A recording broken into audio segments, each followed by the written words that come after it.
皆さん、こんにちは。今日は2024年8月の占星術についてお話しします。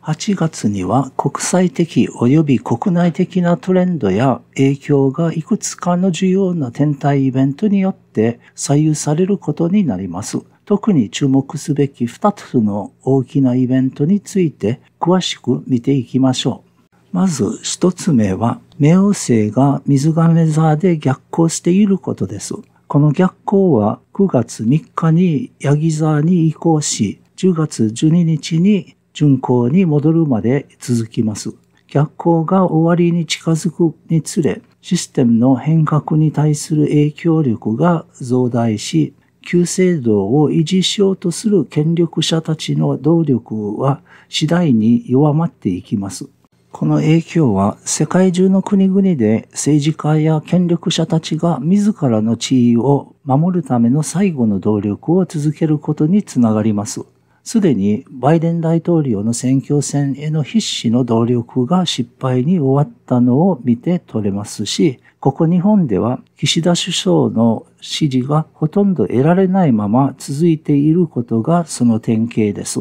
冥王星が順行に戻ると、社会的及び政府の大規模な変革の基盤が築かれる兆しがさらに明確になるでしょう。次に注目すべきイベントは8月6日から29日までの水星逆行です。インターネットやデータシステムに依存する現代社会において、この期間中は国際的及び国内的なインターネット障害やシステム故障、コミュニケーションエラーが発生しやすくなります。さて、ここから8月に注目する日を見てみましょう。8月4日、獅子座の新月。新しい始まりを象徴するこの新月のスターでは、国内外で新たなリーダーシップの誕生や政治的な動きが活発化する可能性があります。8月6日、水星逆行開始。水星の逆行はコミュニケーションや技術、交通に混乱をもたらします。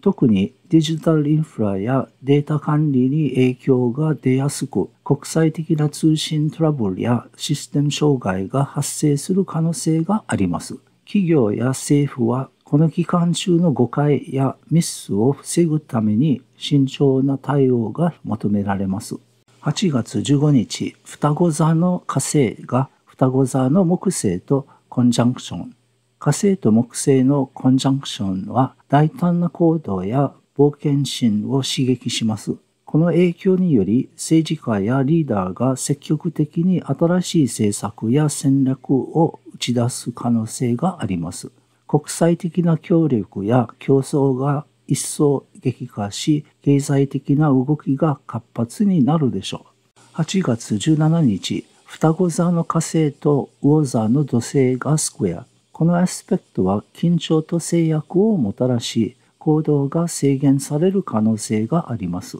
特に国際的な交渉や政策決定において進展が難航しやすくなります。国内でも新たな規制や制約が導入される可能性があり、個人や企業は慎重な対応が求められるでしょう。8月20日、水亀座の満月。水亀座の満月は革新や独立心を強調します。既存のシステムに対する反発や改革の要求が高まり、特にテクノロジーや社会運動に関連する変革が進むでしょう。満月のエネルギーは感情的な高まりを引き起こし、国内外での大規模な抗議活動や社会運動が予想されます。8月29日、水星順行。水星が順行に戻ることで、コミュニケーションや技術的な問題が解消され始めます。過去数週間の困難を乗り越え、新たなスタートを切るための準備が整うでしょう。特に国際国内ビジネス、国際関係において遅れていたプロジェクトが再び動き出す兆しがあります。8月は多くの重要な天体イベントが控えており、それぞれが国内外の情勢に大きな影響を与える可能性があります。皆さんもこれらのイベントに注目しながら自身の計画や目標に役立ててください。それでは皆さんの8月が素晴らしいものでありますように。次回もお楽しみに。ご視聴ありがとうございました。